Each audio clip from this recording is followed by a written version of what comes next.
Welcome to What the Tech, the show where we cut right through the noise to bring you news you can actually use. So today, we're digging into a retirement announcement. I know, sounds like a standard business story, right? But trust me, this is secretly one of the biggest tech stories of the year. Let's get into it. Okay, so here's the headline you probably saw. Walmart's CEO, Doug McMillon, is stepping down in 2026.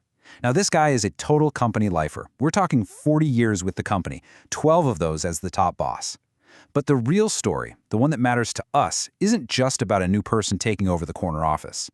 Well, it's a massive tech story because his retirement really marks the end of an incredible era. An era where Walmart was completely transformed from a regular retail company into a tech company that just happens to sell things. And that, right there, is a fundamental shift in identity that sends ripples across the entire tech world. So how on earth did he pull that off? McMillon's whole strategy was basically a masterclass in changing what a company is. He took this behemoth, known for decades for just one thing, and gave it a brand new core. It really is a classic then versus now situation. For most of its life, you thought of Walmart, you thought low prices, period. But under McMillon, it grew into this complex, multi-platform giant where convenience is now on equal footing with cost. Their stores aren't just stores anymore. They're critical fulfillment hubs in a massive, nationwide logistics network. And hey, don't just take my word for it. McMillon said it himself. He revealed that in their own internal surveys, they saw this huge shift. For the first time ever, customers were rating them almost as highly for convenience as they always had for price. I mean, that is a seismic change in how people see your brand. So who exactly was showing up for this new tech-fueled convenience? A completely new type of customer. Suddenly, the experience was so seamless that higher-income households, the shoppers who maybe only popped into Walmart for paper towels before, started showing up for, well, everything else. As McMillon put it, these more affluent shoppers started to cherry-pick Walmart. They weren't just coming for groceries anymore. They were coming for fashion, for electronics, for all the fun stuff, simply because getting it was suddenly so darn easy. All right, so how did they actually do it? This wasn't magic, not at all. It was a very deliberate, very expensive investment in a few core technologies that basically rewired the company's DNA from the ground up. The whole strategy really rested on these three pillars. Number one, seamlessly integrating their physical stores with their online business. Number two, going all in on automation and AI in their supply chain. And number three, using the mountains of data they collect to understand what you're gonna buy before you do.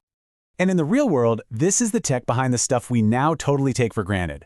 You can thank this strategy for that super easy curbside pickup, for the robots zipping around fulfillment centers to get your orders out faster, and for the smart AI that makes sure the stuff you want is actually on the shelf. Hey, by the way, if you're finding this breakdown useful, do me a quick favor and hit that like button. And make sure you're subscribed to What the Tech. We'd really love to hear what you think about Walmart's big tech pivot down in the comments. Okay, let's get to the news you can use part, because this is not just some business school case study.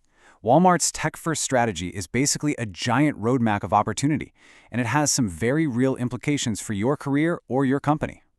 So if you're a person who builds or sells technology, what Walmart did is basically a giant flashing green light.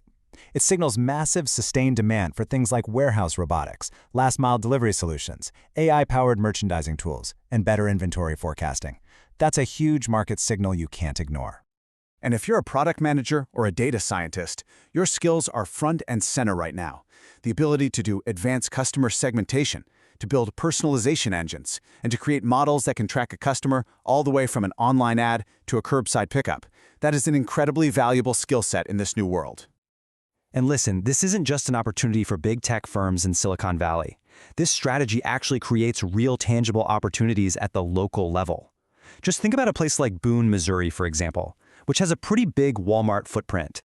See, as Walmart turns its thousands of stores into these mini fulfillment centers, it creates a need for smaller, local tech integrators and logistics companies.